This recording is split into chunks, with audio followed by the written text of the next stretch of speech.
ዋናው ማጠንጠኛ ሆኖ አገራችን እያተራመሰ ያለው ነገር ጽንፈኝነት ነው። በዋናነትም ይሄ ብሔር ጽንፈኝነት ነው።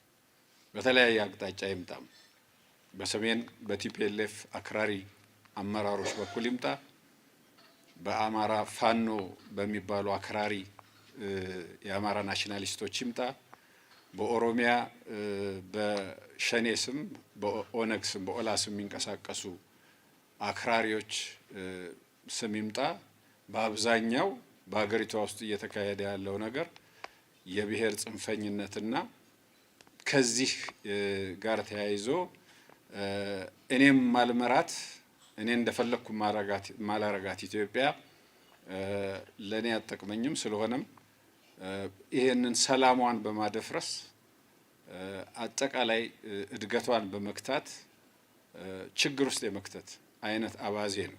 የዚህ ደግሞ ዋነኛው አቀንቃኝ ልሂቁን፣ ያው እንደምታውቁት ህዝቡ አይደለም ልሂቁን።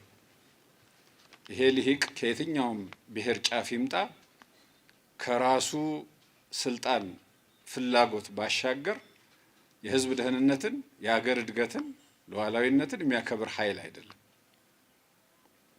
ለየትኛውም አይነት አስተሳሰብ ማለትም ሁሉን አቀፍ አስተሳሰብ የማይገዛ ነው። ዛሬ ምን ደረጃ ላይ እንደደረስን እያያችሁ ናችሁ። ችግሮች የውስጥ ችግሮች በውስጥ መታየትና መፈታት ሲገባቸው ግን የውጭ ኃይሎች ጭምር ጋር በመጣመር የራሳቸውን ፍላጎት በህዝብ ላይ ለመጫን የደም መፋሰስ ሂደት እንዲቀጥል እያደረጉ ይገኛሉ። የውጭ ኃይሎች የራሳቸው ኢንትረስት ቢኖራቸውም በዋናነት ግን የውስጡን እየተጠቀሙ የውስጡን ሁኔታ እያራገቡ ችግር እየፈጠሩብን ነው ያሉት። አሁን ያለው የቲፒኤልኤፍ አክራሪ አመራር ምን ደረጃ ላይ እንደደረሰ እየተከታተላችሁት ነው ያላችሁት። የወታደራዊ ምልመላ ግዴታን በህዝብ ላይ ጭምር የጫነበትና ልክ የዛሬ 5 ዓመት ያደርገው እንደነበረው እየወጣ የሚፎክርበት ሁኔታ ላይ ነው ያለው። ከዛ ጋር ተያይዞም ከኤርትራው አምባገነን መሪ ወይም ደግሞ አካላት ጋር እየተሳሰረ ከዛም አልፎ ከሱዳን ጋር እየተሳሰረ ከውስጥ ካሉት ጸረ ሰላም ኃይሎች በምንም በዓላማ ከማይገናኙ ጸረ ሰላም ኃይሎች ጋር እየተሳሰረ ችግር ለመፍጠር በዝግጅት ላይ ነው የሚገኘው። በሚያሳዝን ደረጃ ባለፈው ጊዜ የተካሄደው ጦርነት ሳይበቃ አሁንም የትግራይን ወጣቶች ወደ ጦርነት ለመማገድ እየተዘጋጀ ነው ያለው። ከዛ ባሻገር በአንድ በኩል ኢትዮጵያዊ ነን ለኢትዮጵያ እናስባለን የሚሉትም አክራሪ የአማራ ናሽናሊስቶች ፋኖ በሚባል የሚጠሩት እነዚህም ከአገሪቷ ብሔራዊ ፍላጎት ውጪ ከሌሎች የውጭ ኃይሎች ጋር እየተጣመሩና በፍጹም በዓላማ ከማይገናኙት ከቲፒኤልኤፍ አክራሪ አመራር ጋር ጭምር እየተቀናጁ ኢቭን ኢትዮጵያን ኦሮሚያን ከኢትዮጵያ ለመነጠል ከሚታገለው የሸኔ ከሚባለው የሆነ ክንፍ ጋር ጭምር እየተቀናጁ የሚሰሩበት ሁኔታ ነው እየታየ ያለው። ምንም ይሁን ምን በየትኛው አቅጣጫ እኛን ወደ ስልጣን የሚያመጣ ከሆነ ድረስ ኢትዮጵያ ፈርሳም ተበትናም ቢሆን እንደርስ ብንሄድበታለን የሚል አካሄድ ውስጥ ነው እየገቡ ያሉት። የተስፋ መቁረጥ እና የኢትዮጵያ ሁኔታ ወይም ደግሞ የኢትዮጵያ ልሂቃን ሊባሉ የሚችሉ ሰዎች የሚያደርሱት ልሂቃን ሲባል አክራሪ ልሂቃኑ እያደረሱ ያሉት በደል ቀላል የሚባል አይደለም። ትውልዶች ዋጋ እየከፈሉ ነው ኢትዮጵያን ያቆዩት። የሩቁን ትተን ባለፉት 50 እና 60 ዓመታት ብቻ እንኳን ብናይ ከውስጥም ከውጭም በተቀናጀ እንቅስቃሴ ኢትዮጵያውያን ብዙ ችግር ነው ያሳለፉት። ብዙ ወጣቶች ህይወት ከፍለዋል። ብዙ ወጣቶች አካላቸውን አጉለዋል። ዛሬም ግን ያ ውደት እያቆመ አይደለም። አሁንም በስልጣን ጥመኛ አክራሪ ናሽናሊስቶች ምክንያት ውስጣችን እየታመሰ ነው ያለው። አገሪቷ ቀደም እንደተባለው እንደተጠቀሰው በቂ የተፈጥሮ ሀብት ያላት በቂ ፖቴንሻል ያላት ሀገር ነች። ለሁላችንም ይበቃል፣ ባንቃማም ይበቃናል።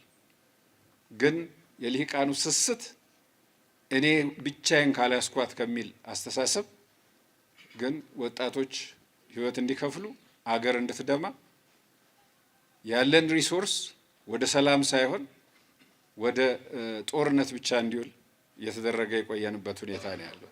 በደርግ ዘመን ያው 6 ቢሊዮን ዶላር ገደማ ብድር ነበረባት የመከላከያ ለመከላከያ አብዛኛው ከቀድሞ ሶቪየት ህብረትና ከምስራቅ አውሮፓ ሀገሮች የተበደረችው ኢትዮጵያ በራሷም ወደ 5 ቢሊዮን ዶላር ነው የጨመረችው።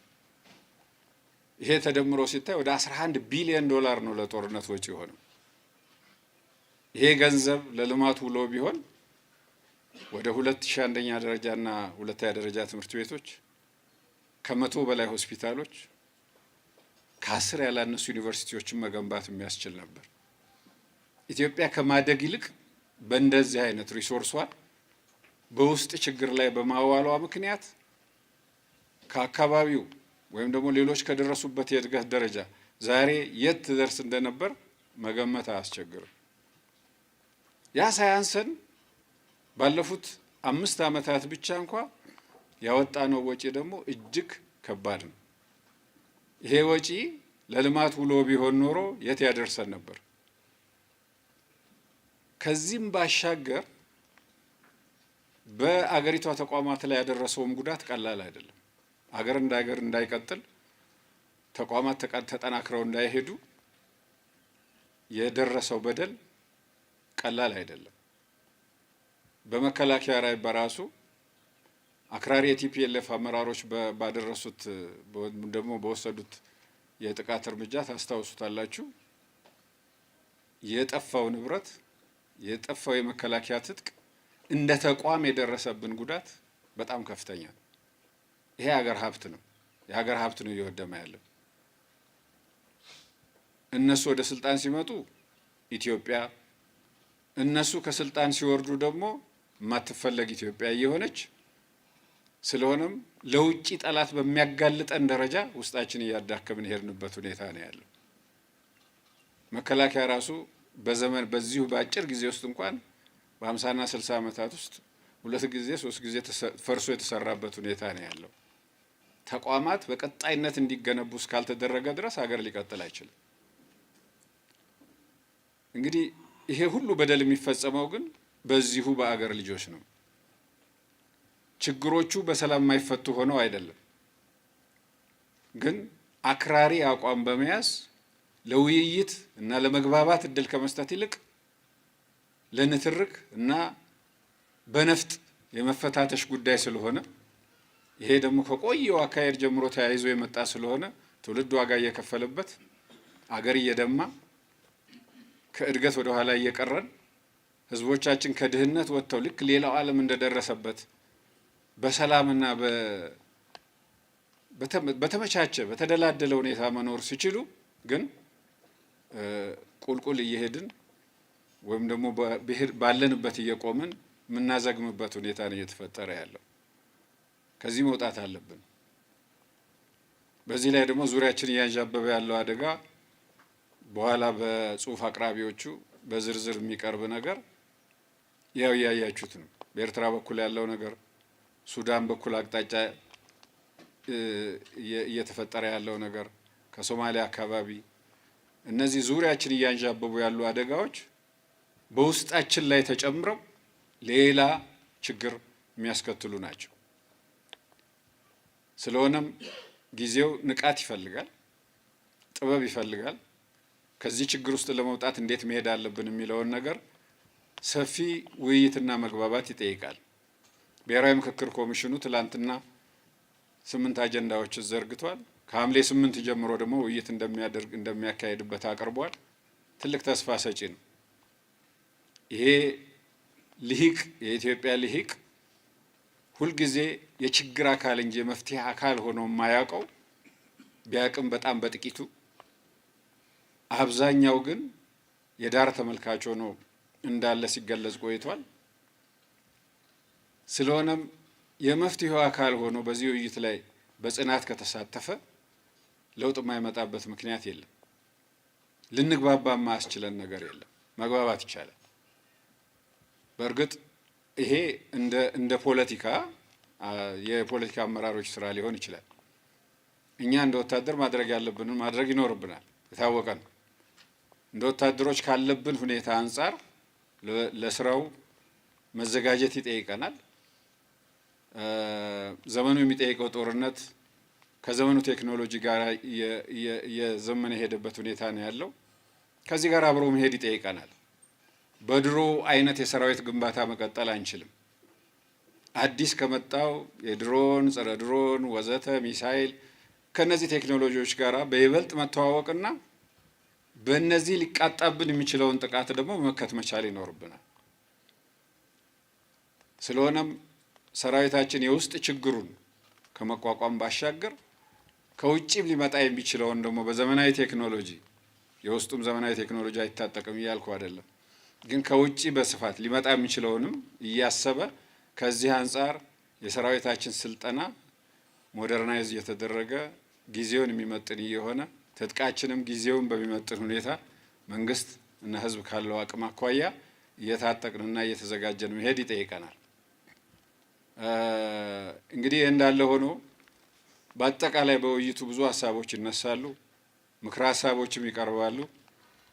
ስለሆነም አንደኛውና መሰረታዊ ነገር የውስጥ ችግራችንን የሚፈታበትን መንገድ የማየት ከዛ ባሻገር ግን ሰራዊታችን የማዘጋጀትና በሰላማዊ መንገድ ሊፈታ ያልቻለውን ነገር በኃይል ለመፍታት በንቃት መንቀሳቀስ ይጠይቃል።